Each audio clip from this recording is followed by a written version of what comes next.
Students, आज हम हिंदी की पाठ्य पुस्तक कदम का पेड़ नामक कविता पढ़ेंगे, जिसके कवित्री सुभद्रा कुमारी चौहान जी हैं।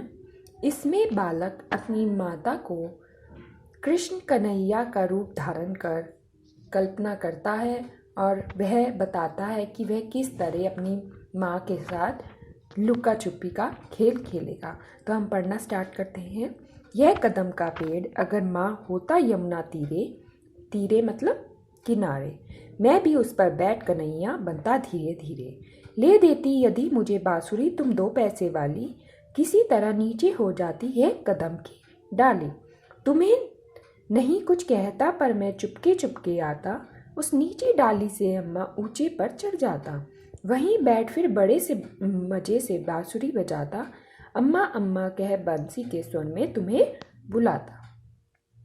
सुन मेरी बंसी को माँ तुम इतनी खुश हो जाती, मुझे देखने अपना काम छोड़कर बाहर तक तुम आती।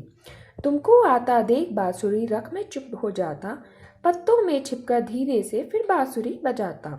गुस्सा होकर मुझे डांटती कहती नीचे आजा, पर जब मैं नीचे नहीं उतरता हंसकर कहती मुन्ना राजा, नीचे उतरो मेरे भैया, तुम्हें मिठाई दूंगी, नए खिलौने दूंगी, माखन मिश्री दूध मलाई दूंगी। मैं हंसकर सबसे ऊपर की टहनी पर चढ़ जाता, एक बार कह पत्तों में फिर कहीं छिप जाता। बहुत बुलाने पर भी माँ जब मैं ना उतर कर आता, तब माँ माँ का हृदय तुम्हारा बहुत विकल हो जाता। तुम आंचल पसार कर अम्मा वहीं पेड़ के नीचे ईश्वर से कुछ विनती करती, बैठी आंखें मीचे तुम्हें ध्यान में लगा देख मैं धीरे धीरे आता और तुम्हारे फैले आंचल के नीचे छिप जाता। तुम घबराकर आंखें खोलती और फिर भी खुश हो जाती जब अपने मुन्ना राजा को गोदी में ही पाते।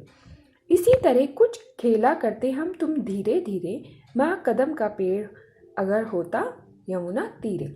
इस कविता का मूल भाव यह है कि इसमें कवित्री कहना चाहती है कि बालक कल्पना करता है कि वह कदम के पेड़ पर चढ़ जाएगा और माँ से लुका छुपी का खेल खेलेगा। वह कल्पना करता है कि अगर कदम का पेड़ यमुना के किनारे होता तो वह भी कन्हैया की तरह उस पर बैठकर बांसुरी बजाता। माँ उसकी बांसुरी की आवाज़ सुनकर दौड़ी चली आती और वह पत्तों के पीछे छिप जाता।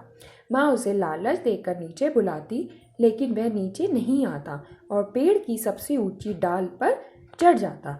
फिर जब माँ परेशान हो जाती और भगवान से प्रार्थना करती, तब वह धीरे से नीचे उतरकर माँ के आंचल में छिप जाता।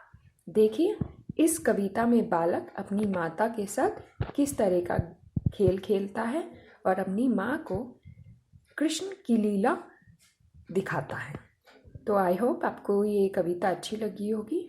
Thank you and have a nice day.